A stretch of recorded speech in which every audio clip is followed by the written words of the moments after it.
Баршаға сәлем, бұл Miratrix, қош келдіңіздер. Бүгін 27 наурыз, және де осыдан 60 жыл бұрын дүниеге Квентин Тарантино деген режиссер келеді. Бүгінгі шығарылым өмірбаян емес, бүгінгі шығарылым менің сүйікті режиссерімнің фильмографиясындағы менің сүйікті фильмім жайлы ақпарат. Фильмнің тарихы 2000 жылы басталады. Квентинді жұлдыз қылған «Криминальное чтиво» фильмінің шыққанына 6 жылдан асты. Одан кейінгі фильмі «Джеки Браун» жұртқа аса қатты ұнаған жоқ. Сөйтіп Квентин не істерін білмей бір сценарийге отырады. Атауы бір кездері нацисттер басып алған Францияда.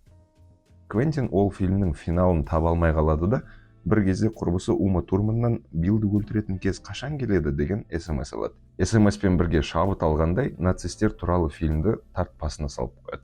8 жылдан соң өз күшіне қайта сенген Квентин тартпасын ашады да сол фильмді қайттан жаза бастайды, бірақ атауын «Даңсыз дүбәралар» деп өзгертеді.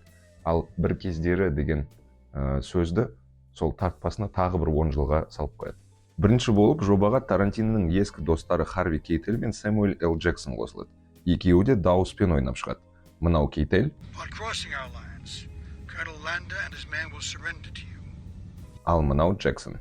Shoshana has a collection of over 350 nitrate film prints. Басты кейіпкерді жазу үстінде Квентин ыңғайлы болсын деп Брэд Питті елестетеді. Ақыры сценарийді жазып болғанда Брэд Питтке хабарласып идеясын айтып береді. Брэд онымен келіспейді. Актер ондай кейіпкерді ойнай алмаймын деп ойлайды. Содан Квентин Питттің Франциядағы үйіне барады. Екеуі түнімен ішімдік ішеді. Ішімдік ол зұлымдық, есте сақтаңыздар. Таңертең басы ауырып оянған Брэд келісімге қол қойғанын байқайды. Неміс киносының жарық жұлдыздарының бірі Тиль Швайгердің бір шарты бар. Оны бүкіл әлемдік кинематограф біледі. Тиль ешқашан нацистерді ойнамайды. Қаншама кинодан бас тартқан, қаншама режиссерлерге жоқ деген. Бірақ қырсық Квентинге, тоқтылардың бәрі қырсық негізі, қырсық Квентинге екі тілді неміс керек. Сөйтіп, Квентин Тильге хабарласады да, мен тарихты өзгерте алмаймын. Туған елімнің тарихында осындай кемшіліктер бар. Бірақ қаласаң бірнеше нацистерді ерекше өлтіре аласың дейді. Сонда Швайгер 13 жасынан Гитлерді өлтіргісі келетінін айтты. Осылайша Швайгердің бала арманы орындалса, Квентин фильміне финал табады. Леонардо Ди Каприомен болған жағдайды өткен видеода айтып бергем, оны мына жерден қарай аласыздар, оған қатты тоқталмаймын. Жит Аю деген кейіпкерді Квентин арнайы Адам Сэндлер үшін жазады. Бірақ ол басқа жобаны таңдайды. Квентин оны көндіруге Брэд Питттен кейін шамасы жетпеген көрінеді. Сөйтіп Адамның орнына Элай Рот келеді. Элай айтпақшы фильмнің ішіндегі фильмнің режиссері. Екі тілді актерлер мәселесі жобаға Майкл Фассбендер, Дайана Крюгер, Мелани Лоранды алып келеді. Тұңғыш рет Квентинмен жұмыс істегендердің ішінде Майк Майерс та бар. Остин Пауэрс франшизасының жұлдызының ата-анасы соғысқа қатысқан, және ол үшін мұндай жобаға қатысу мәртебе еді. Ал Уинстон Черчилльдің рөлін Квентин Род Тейлорға ұсынады. Түсірілім алаңы қайда екенін білген актер сол маңда Черчилльді бірнеше рет ойнаған досым бар деп жауап береді. Сонда Квентин Тейлор бас тартса, сол кісіге хабарласам деп айтты. Тейлор бірден келісімін береді, өмір күнделігіне соңғы фильмін жазады. Фильмге қатысып болып, өмірден озғандардың ішінде Салли Менки деген кісі бар. Ол бұрыннан келе жатқан Квентин Тарантиноның монтаж режиссері. Оған әрбір сахнаның соңында мынандай бір сәлемдемелер жіберіп тұратын.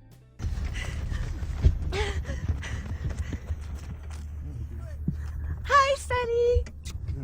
Байқасаңыздар, Салли өмірден озғаннан кейін Квентиннің фильмдерінде динамикасы түсіп кетті. Өйткені «Даңсыз дүбәрлардан» кейін Джанго шықты, Джангодан кейін 8 жексұрын шықты. 8 жексұрыннан кейін бір кездері Голливудта деген фильм шықты. Үшеуі де өте ұзақ. Өйткені Саллидің орнын ешкім баса алмады. Ал енді сілтемелер, яғни отсылкаларға келсек. Фильмнің атауының өзі сілтеме. «Даңсыз дүбәрлар» деген 1977 жылғы фильм бар. Режиссері Энто Джералами Кастеллари. Оның есімін Брэд Питт мына сахнада айтады. Артында тұрған шал сол Энто Джераламиның өзі. Осы сахнада тағы бір сілтеме бар. Элай Рот пен Квентин Тарантиноның сүйікті режиссерлерінің есімі Антонио Маргаретти. Ганс Ландонның трубкасы болса, әйгілі Шерлок Холмсқа сілтейді. қара нәсілді ірі жігіт есімі Марсель криминальное чтиводағы ірі қара Марселосқа сілтеме. Альдо Рейн есімі актер Альдо Рейге, ал Хуго Штиглиц деген мексикалық актерге сілтейді. Ал келесі сахналарда спойлерлер бар, сондықтан фильмді көрмесеңіздер, барып көріп келіңіздер де қайтып оралыңыздар. Мен бірінші рет осы фильмді көргенде түсінбегенім, мына сахнада Ланда алдында кім отырғанын біледі ме, жоқ па? Сөйтсем жауабы біледі екен. Біледі де мазақ етеді. Біріншіден сүт алып беріп, есіне фильмнің басын түсіреді. Екіншіден штрудель алып беріп, оған кілегей қосады. Соғыс кезінде штрудельді, басқа да тағамдарды өсімдік майынан емес, жануарлардың майынан жасайтын болған. Және де оған кілегейді қосу, ол некошерно болып есептелетін. Яғни еврейлер оны жеуге, еврейлерге тыйым салынған. Ал мына сахнада Геббельстің жынданған себебі Шошананың айтқан актрисасында. 1939 жылы бір еврейге көмектесіп Германиядан қашып кеткен актриса Лилиан Харви. Келесі сахна. Хикокстың кім екенін ашқан мына қимылы емес. Алдындағы нацист кіммен отырғанын бірден біліп қойды, бірақ соған дәлел іздеп керемет ойын ойлап тапты. Хикокстың маңдайындағы актриса соңғы 3 жылда Германияда үлкен жұлдызға айналған кісі. Бірақ оны өзін неміспін деп тұрған британдық білмейді. Алдыңғы сахнада соңғы 3 жылда неміс киносын көрмегенін айтқан. Соны анықтау үшін ойнап отырған нацист мына қимылын көріп, көңілі наскейіне түсіп кетеді. Жалпы бұл фильмде жағымды персонаждардың бәрі кішкене топастау, ал жағымсыз персонаждардың бәрі интеллекті асқан, өте дарынды, ақылды кісілер. Бұл менің түсінуім бойынша классикалық боевиктерге бір пародия сияқты. Өйткені боевиктерді қарап тұрсаң, басты кейіпкер ең ақылды, ең тапқыр, ал оның қарсыластары кішкене бастары істемей қалатын кісілер. Бұның соңында да бір ашылатын магиясы бар.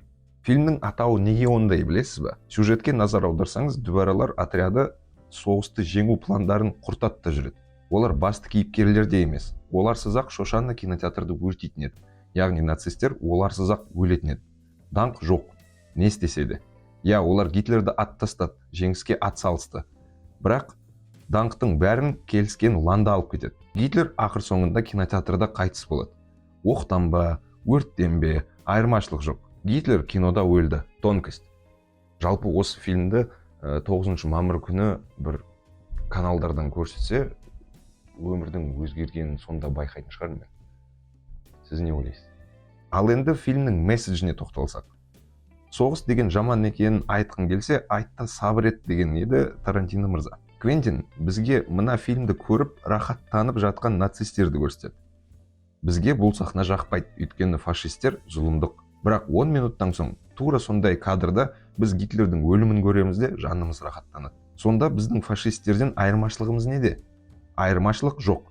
Қарсылықтағылар өзіңнен ойы жағынан асуы да мүмкін. Идеологияны тыңдама, адамды тани біл. Мен бұл фильмді солай түсіндім. Сіз не ойлайсыз? Комментарийға жаза кетіңіздер, және де 60-қа толып жатқан Квентинді да құттықтап қойыңыздар. Оқып қалса рахаттанып қалады. Келесі көріскенше сау саламат.